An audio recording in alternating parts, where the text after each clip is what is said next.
Making tacos on a busy week is the ultimate time saver.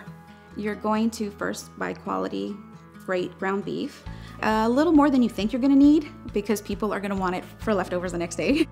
You're gonna get diced tomatoes, diced onions. You're gonna get a little bit of cumin, salt and pepper, and some cilantro at the end.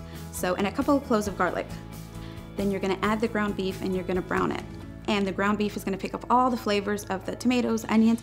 It's gonna be like the ground beef was simmering for hours and hours, but it isn't. It's a quick meal. Then you're gonna hit it with the garlic. The garlic is gonna dissolve into the ground beef.